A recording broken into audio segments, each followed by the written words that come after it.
the week at a glance to see what's ahead this week? Yeah, let me just pull that up. There it is. Okay. So this week, we're already through Monday, but so today we, after this meeting, we have Peter Clark's infamous listing presentation. That's going to be in the training room for those who have registered. And so that's going to be here in the office, and we look forward to see everyone who registered to be here. And yeah, I think he's actually getting prepared right now, so it'll be pretty good. And then tomorrow, it's a busy day. We have Tanya with her one of her in-command classes. We're going to go over the new library and smart plans that they showcased at Mega Camp last week. And then CE credit class, we're working on that. There was some hiccups with our sponsor. We've been having a little bit of bad luck when it comes to unfortunate things happening to our sponsors, not on us, but like to them. So hopefully things work out. We'll keep you posted on that. I'll definitely be sending out an email. It'll be posted on Facebook, and there'll be a text tomorrow updating everyone on what's happening. And so if you don't see anything for that, I'll probably mention that there's no CE credit class if there isn't, but I'll keep you posted by the end of the day today, especially if there's like a registration that needs to be done. And then later tomorrow on Wednesday, we have transaction overview, writing a listing with Chantel. So that's what we got going. And yeah, and is there anything else to add that maybe? Yeah, a couple quick things on Peter's class today. It's so awesome that he is sharing all of his listing presentation and tips. So definitely, if you're a new agent, be there to learn about listings, his presentation. But even if you've been here for a long time, please feel free to join. I think there's a few spots left, and we will be ordering lunch for that class as well. I believe pizza, because it is in person. And then Tanya, do you want to talk about your command class? Yeah, so even if you've been on there and looked at the library, we're going to go kind of dive in deep, explain how you can get them onto yours, what the best practices are for it, how to copy, duplicate it, make it your own, and the best way to get them out. Awesome. Thank you. Okay, so now next up we have Morgan from Morgan Creative Services, who has created some newsletters that we have gotten from her. And as the office, we're going to start getting these newsletters every month from Morgan and providing them to you guys as content, so you can send them out through command, you can email them out, however, whatever you want to do, mail them out. And she's going to tell us a little bit more about that and show you that, but we just wanted to make sure you guys all have some great content to be sending to your clients going into fall. Hi everyone, I'm so excited to be doing this for the office. It's something that I totally love doing. It's going to be not market related things, they're going to be fun things that you can send to your clients. So Austin, if you want to pull up the templates I sent you, this month is all about pumpkin patches and squash because it is fall, which means it is stew season, and I absolutely love stews. So this is actually a template that I made, and you can send it out to your database through command, super easy, and it's got a couple recommended recipes for people to look up online that they may not have heard of, and then 4 different pumpkin patches that as of right now, after doing some Googling, they're still open. I've added their website so your clients can go and find more info. They can look them up online. So it's just a fun little touch for you guys to give to your database. Or you can also, besides emailing these, they're PDFs, so you can print them. You can go door knocking with them. You can mail them to your neighbors or to a farming area. Put your business card in with it, or if you're interested for a small additional charge, you can come talk to me and we can add your agent branding to it. That way this is all that you have to send out to it if you're doing a print version. If you're shying away from command, I know some people are, even though command is a super great tool to use, I do offer a service where I will go into your database and I will send this out for you. So if you'd like more information on that, please reach out to me. I'll put my contact info in the chat box. or I've got an office. I'll be in today until about 3, 4 o'clock this afternoon if you want to stop by and chat. Awesome. Thank you, Morgan. They look so good. I love Thank them. you. And They were super fun to make. They're very seasonal, so get those ones out. Especially with the pumpkin patches. Some of them are, you know, taking reservations this year, so there's a very limited amount of spots. So you want to get that pumpkin patch info out maybe earlier than you would other years. Mike, do you want to give us a quick Principal Brokers update, or just, you know, touch base on a couple things? Sure, absolutely. My two big things that are important, I think, to talk about from a risk management point of view, the places that agents can get themselves in trouble, is disclosure. And it's most important that you really disclose. It's an awful lot of the issues that come up rally around disclosure. Anything the seller knows or should know because he's living in the house need to be disclosed. If it's not a question on the property disclosure, then you may need to add it on the second page. But that also goes for you. If you know something that's there, you have to disclose it.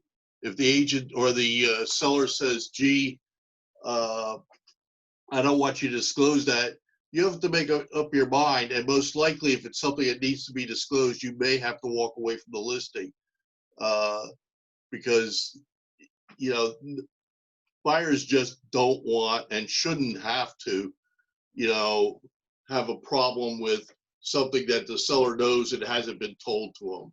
So I would urge you to try to make sure you ferret that out and get it down in writing as a disclosure. The other item after disclosure is documentation. In fact, I just had an issue where the agent knew about the problem, started working on the problem, talked to his buyer about it, but didn't write it down in writing. And there was quite a bit of fuss after that's happened. But having said that, that's how they got themselves in trouble, just by not documenting to them, either as an addendum or even an email, just making sure that there's something in writing that the buyer or seller has acknowledged. Writing how the document is written is important. Too many of them we argue about, gee, well, what happens when we don't like what was supposed to happen and the seller or the buyer didn't complete their responsibility. So you end up with documents that say, here's what the specific action was supposed to be, but what happens afterwards. So I would tell you first, make sure that your document is specific to the action that the buyer and seller agree to. When is that period that it's either to be completed by or that they have as a home, not necessarily a home inspection, but any type of additional inspection or extension. How long is that period, or when is that supposed to be completed by? And then the third is who pays, and then how is the buyer or the seller supposed to verify that it was done? And then most importantly, what happens if you verify it and it's not done in time? You know, and now you say, well, gee, it's talk to me about the things that were supposed to be done, but what do I do if they're not done? And many of the documents, even in our own sales agreement, it doesn't tell you that. You know, the buyer is re-inspected and is unhappy with it. Well, what options does the buyer have? Well, you know, it depends on who's reading what, but there's no specific course of action for the buyer to have to take, versus saying something like, if buyer's unsatisfied, they can terminate the deal and get their earnest money back. So that all can be prescribed and avoided by doing it in an initial document. So those are my two tips. I guess I'm going to give you a third, which is turning in documentation. Just a reminder that all documentation needs to be turned in while you're in the transaction, not at the end. and you really have 72 hours to get those turned in. So that's what I have for you. Other than if I can be any help to you, just let me know, and be glad to chat and work your way through anything. Awesome. Thanks, Mike. Next is, many of you probably saw in the email, but the Keller Williams belief system has not changed ever. Is that right? Or, Ever. Yeah, ever. Until this last week when it was voted unanimously by the International ALC. And that is it's the Y4C2Ts. And now there's an E in between the T and the S. So we should have put it up there. And that is for equity. So it's win-win, integrity, customers, commitment, communication, creativity, teamwork, trust, equity, and success. So we're gonna have to figure out how to like change it on our wall, fix it over here on the wall. But that's awesome. It's an exciting new component to our belief system that we're happy was approved. It really does just show and embody our overall culture here at Keller Williams. So we're excited about that. And so now we're to our main event. So we have an awesome special guest today, Connor Schwab, and he is one of the 4 Schwab brothers. He's the third. He told us he's often known as the traveling one. So he's, all over the world. So that's pretty fun. He went to Santa Clara University and was with an engineering degree, and then got into recruiting in the Silicon Valley for a while. He was a big recruiter. So Dwight hired him to find me for this role. So I know Connor very well. And he is a great, great guy. But most recently, he has created his own business, and it is an 8-week personal development course.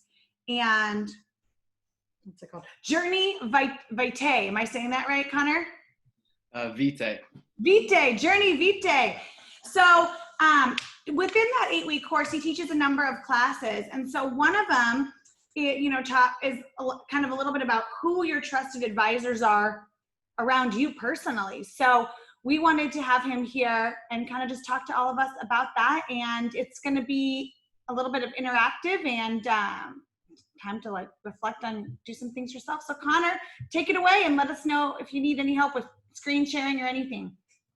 Cool. Yeah, I appreciate it. It's always nice to be back in the KW ecosystem, which is one that always seems to be fostering a growth mindset and learning. And so, yeah, definitely a pleasure to be here. I know a lot of you I've had a chance to work with in the past, so it's good to see your faces. I will go ahead and just kind of jump right into the slideshow.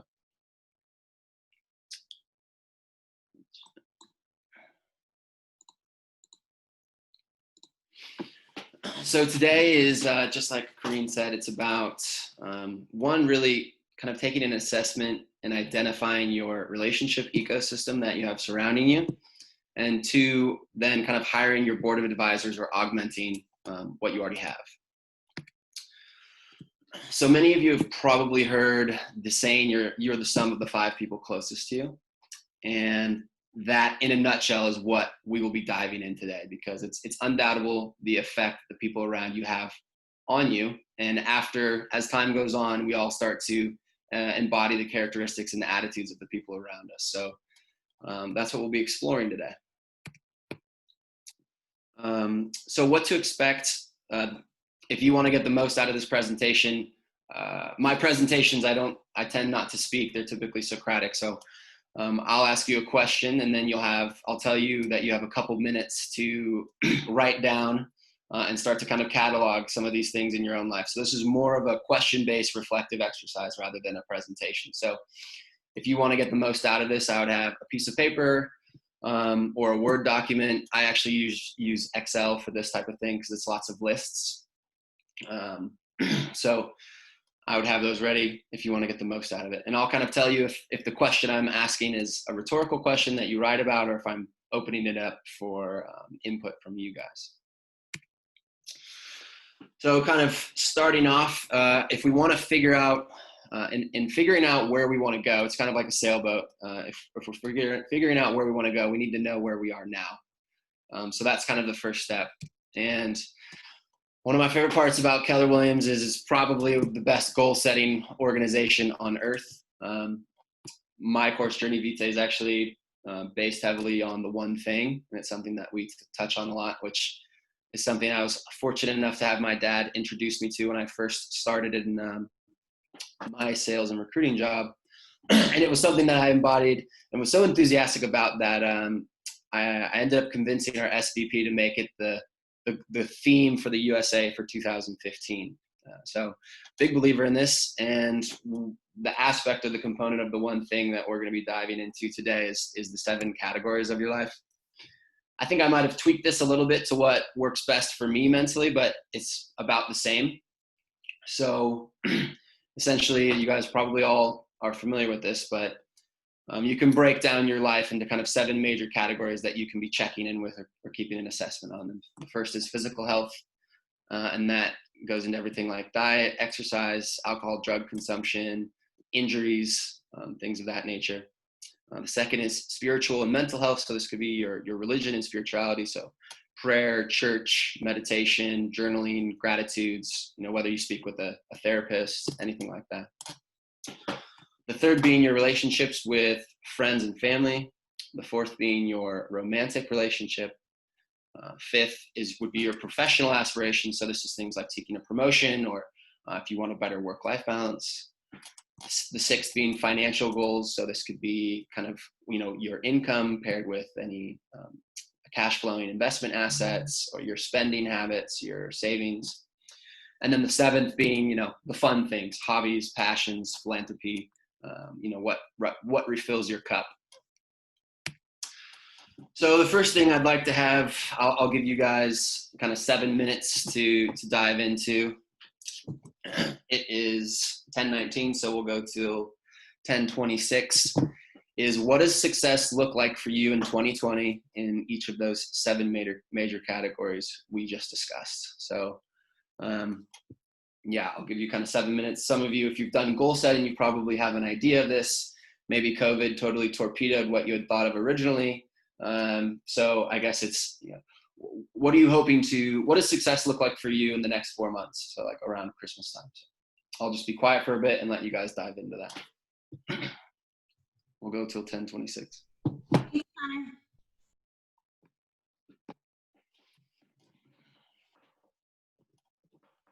A series of questions to help you think about your past and present relationships from a few different angles.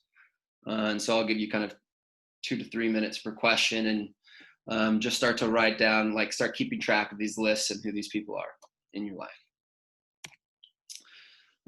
So in the past year, and this could be kind of a mix of pre and post COVID, but who have you spent the most time with?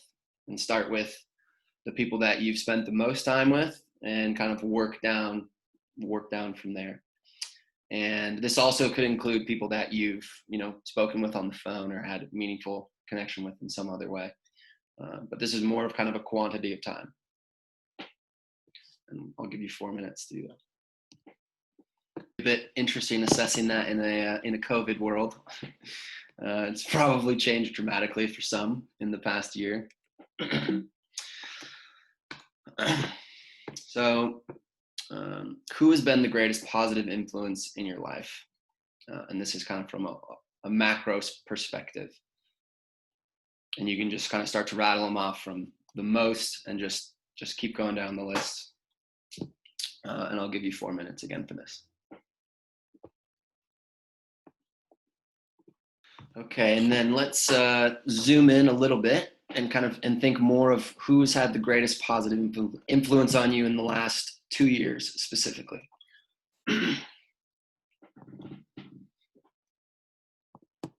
Let's zoom in again. Who has had the greatest positive influence on your life in the last 3 months? Just kind of looking back, zooming out again. Who there's kind of a special category in your life for the people that you've spent very little time with, but they've had a disproportionately large impact on your life. So take some time to think about who those people might be. Maybe it's someone who got you a job, or someone you met at Mega Camp, or maybe a mentor, or someone whose podcast you listen to, or anything like that. So I'll give you a couple minutes on that. Okay, and then we'll go to actually what's my favorite question in this exercise, and that is, who are your energizers? And that is, who are the people that after you spend time with them, you walk away feeling, refreshed and inspired and energized. Okay. And now look back at your 7 categories and what you listed as kind of your idea of success in each of the categories. So what does success look like in areas of physical health, or areas of spiritual health, or professional success, or financial success?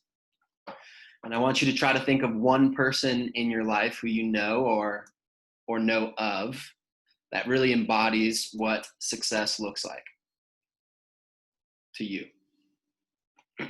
So try to get one name for each category. And there's several components of, spiritual health. So if you'd like to put, a couple different people for each, that's okay too. Now we're going to kind of dive into your own relationship ecosystem that you have. And so I want you to imagine your relationship ecosystem is like a river. So as you look at your 7 categories and what success looks like in each, is your relationship ecosystem and the people that you spend the most time with in pursuit of your goals for this year, is the relationships you're surrounded with, does it seem like it's flowing upriver or flowing downriver? And what that means, does it seem like your pursuit of your goals and the people around you, it's easy. You hop in the river, you don't even have to paddle, you're flowing down streams and you're moving towards your goals, and it's easy, like very serene. It's effortless in pursuit of your goals almost. Or is it more like, you're really fighting to go upstream and you're paddling super hard, and it almost seems like maybe you're not moving anywhere, or maybe you're even moving backwards. So how this can take shape in your life is, let's say you had a goal that you wanted to eat, you wanted to eat more vegetable, like a more vegetable-based diet, or eat healthier. But perhaps, your assistant or your boss has like candy on their desk. And so every time you walk into the office, the candy's right there, and it's very tempting to grab a piece of candy. Or maybe your partner likes to cook certain meals that, is not like, wants to get pizza when you're trying to eat healthier. Or another really good example of this is, let's say you typically have a workout partner and your goal is to work out for 4 1-hour sessions a week. Now, depending on your partner, this could be, pursuit of your goals could be easy or harder. And that is, if you get halfway through your workout and your partner says, you know what, I barely got any sleep last night, or, we worked out earlier this week, or whatever, XYZ excuse, why don't we just do a half hour and call it good? Now, all of a sudden, how much harder is it for you to inspire them and say, hey, no, we set out to do an hour, like, let's do the hour. They've already kind of taken the wind out of your sails.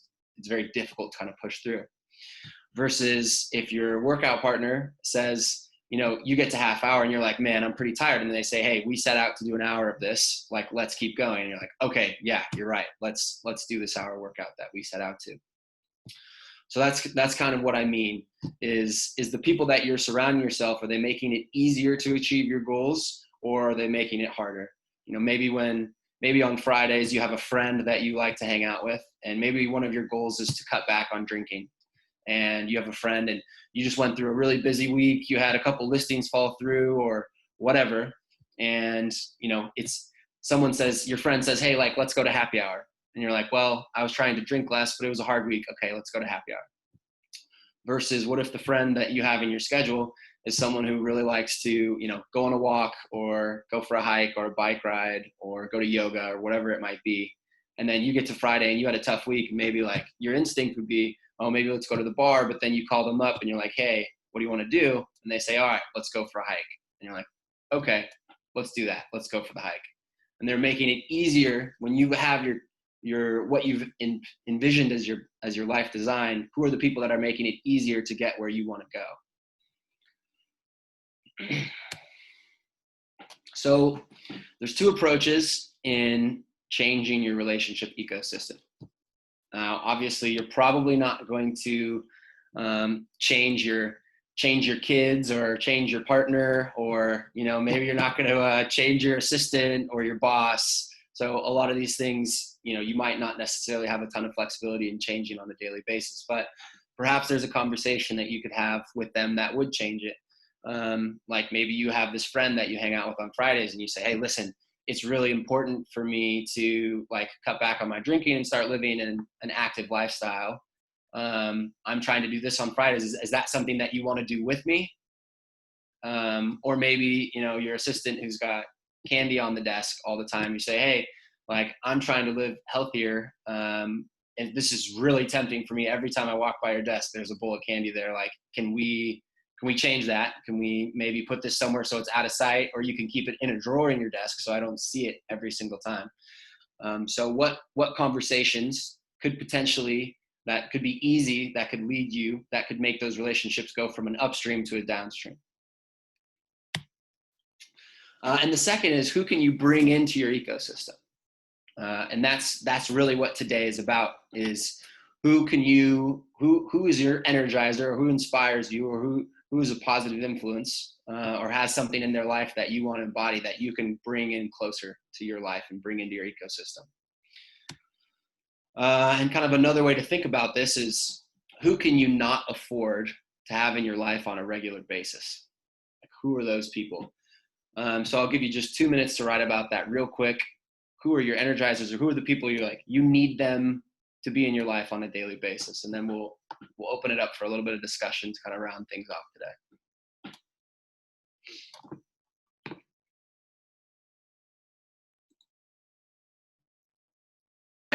So I would encourage each of you to think about your own life and your goals as a company.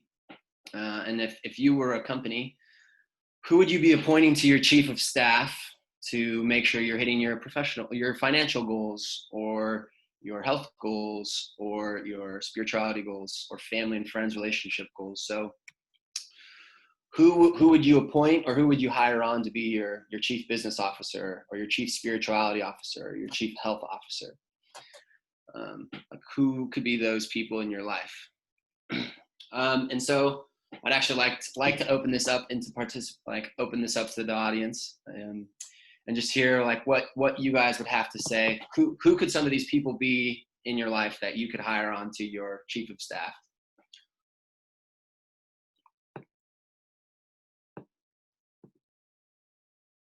My dad is my mentor. He's got 50 years real estate experience, and beyond that, just in everything life related. He always sets the bar for me, always has. And so no, if he could run the show on a daily basis, I think I would be much more effective at many aspects of my life. But I'm aspiring to that goal. Awesome. Yeah, I think I could say the same thing about my dad. Oh. I wish I could relate.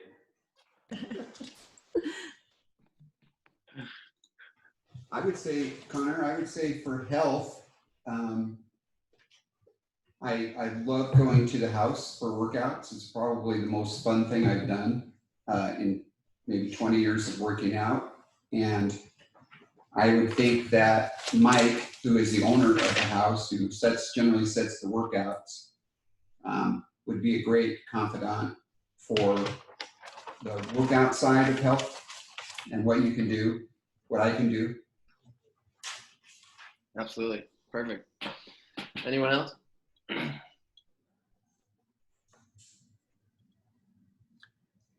For me, I've been working on the hobby passion side of what I've been doing.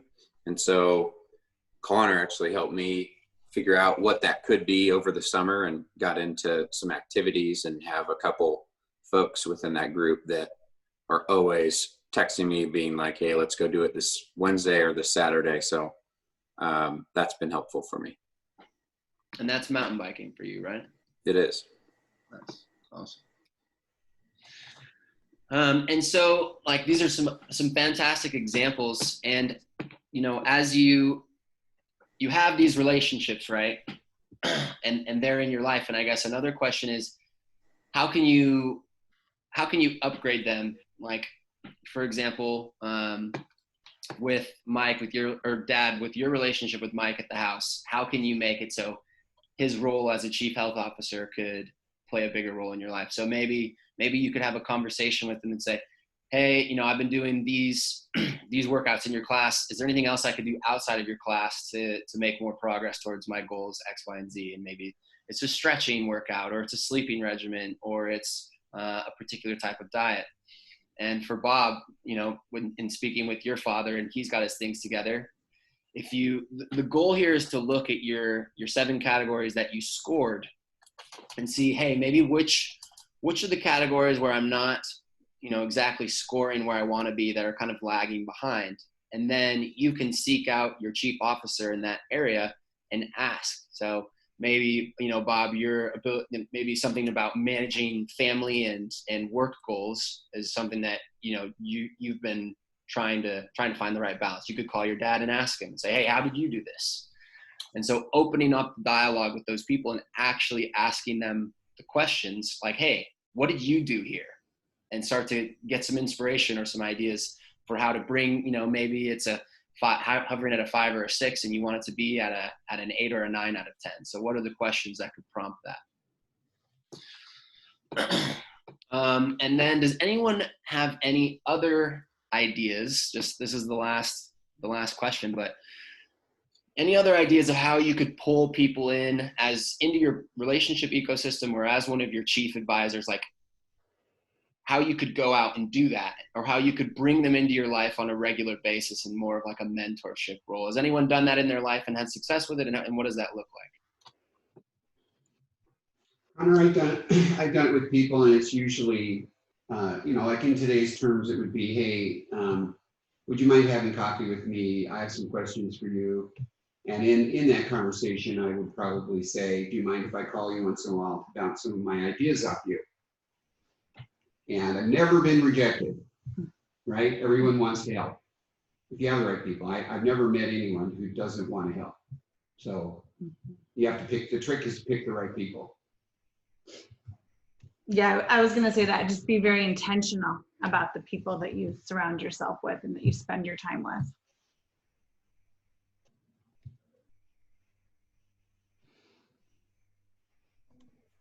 If I can chime in, I think I'd be super interested in starting some sort of openness and encouragement support group, whether that's here in the office or outside the office, just kind of wherever. And I think everyone deserves to have someone that's a big cheerleader in their life, that when they say, I want to do something, and having a cheerleader for it.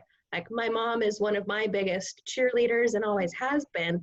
So some people struggle finding that, but why not have a group of people like that, that it doesn't matter if like Cameron is into mountain biking. I'm totally not. Just gonna throw that out there. I would fall off the bike, but I'm a huge fan of art. So being able to have someone that you can go to and say, hey, did you go out and you do your favorite thing last week? No? Why? What happened? How can I help? Let's get you back on your that passion trail of yours. So that's kind of one thing I got from this. Instead of pulling people in that I know, maybe pulling in new people that I'm not as close with and becoming close with. Hey, Connor. Yeah, go ahead. How do you recommend, or from your experience and others that have taken your course, what have you seen be the most successful in this category? Like approaching folks and actually having the conversation and saying, hey, I'd want you to be my mentor or advisor in this category, and making it a little more formal, or just, maybe they don't really know exactly that, but you just are in a regular pattern of reaching out to them for coffee every quarter or whatever it is? Yeah, great question. So there's two types of people that you can appoint to your staff, and those are people you already have a relationship with. And I wouldn't even, people who are on my chief of staff don't know that they are. So it's not like some formal request. I just know in my mind, and I make sure to ask them questions because I want to know like what their recipe for success is. So they don't know. I just have to be intentional about asking them questions about how they're reaching success so I can incorporate it. And the second is reaching out to people that you don't have a relationship with already. And like, for example, this could be maybe you're new at KW, or maybe you've been at KW for a long time, but someone is doing something very well. And maybe it's getting listings, or maybe it's time blocking, or maybe it's their morning and evening routine. And you really like what they're doing. And it's basically reaching out to make a relationship with someone that you don't already know, kind of taking that leap to make a connection and try to bring them into your life.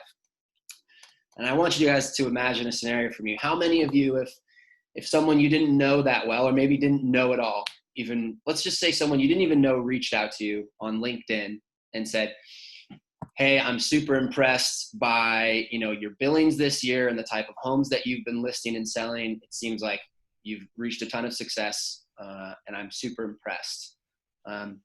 I'd love to learn a little bit more about your journey and how you've come to reach that level of success. Would any of you say, like, sorry, punk, I don't have time for that? Or would you be ecstatic because, someone was so interested in your life and your achievements? And that's really the opening line. And that's actually the line that I used to generate pretty much all of my business when I was recruiting. And I would typically reach out to chief scientific officers at biotech companies, and I would say, hey, I'm extremely impressed by your career journey, moving from Acerta to AstraZeneca to now, Bayer. I'd love to take you out to coffee and learn a little bit more about how you reach success in your journey, so I can learn a little bit more about how to navigate the industry myself. And so my goal was 20 new client meetings a month. And that was the basis of my entire business, and how I built relationships in one business, was just simply asking people about how they reach their success. And so that's kind of what I would really encourage for people, is if you see someone, who you know or don't know, who's in KW or outside of KW, and whether it's professional or spiritual, and just saying, hey, I really respect what you've done. I'd love to learn more about how you got it. So thank you, Cam. That's nice. That's kind of a nice, I think, cherry on top, or a good way to round this off. I guess the last thing is, as you start to figure out who these people are. So in my course, Journey Vitae, it's an 8-week course, and I pretty much condensed like 3 or 4 weeks into this session. The follow-up session to this would be, how are you giving back and nurturing these relationships so it's not like a take. So coming into these new relationships, leading with service. I know I actually heard that from some KW people. I think it was, I forget his name at the moment, but the guy up in Washington, Ben Kinney. I think he always says that, lead with service, and kind of twice the give. So if you have people if you're trying to get someone on your board of advisor, or have them maybe make time for you, lead with service, try to figure out how you can help them, and try to help them twice as much as they help you. And that is it. So thank you very much. I know always a pleasure and humbling to be here with you folks who are obviously out there doing big things and leading the industry. So appreciate having your ear. Thank you so much for all this. This is so cool. And it was a chance to give everyone, a chance to be reflective about themselves and their personal well-being, because, if you're not thinking about that and conscious about that, you're not going to be able to be your best self in business. So Hey, Connor, can I add something? Excuse me, Green. Oh, good. Yeah, go ahead. Imagine 2020 has been a very strange year for almost everyone. I know almost everyone would agree. imagine that you're on a sailing boat and you're out in the ocean and you see storm clouds on the horizon. You want to put the right people in the right position and be ready for that, right? And that's probably what we're going to see in our United States, in Portland, Oregon, in our lives in the next year. We're probably going to see challenges we haven't seen before. And that's one of the reasons why we thought the timing was good for this. This is the time to pick the top people that you need in your life to navigate probably things we have not seen before, at least in my career, probably in the United States. We see it already in the political world, and your journey will be a lot better if you put top key people in each position on your boat. That's the way to imagine it. Love it. Exactly. I'll stick around if anyone has follow-up questions, or you can email me or go to our website. And yeah, thank you very much, everyone. Good to see you. Thanks, everyone. Thank you so much, Connor. Have a great day.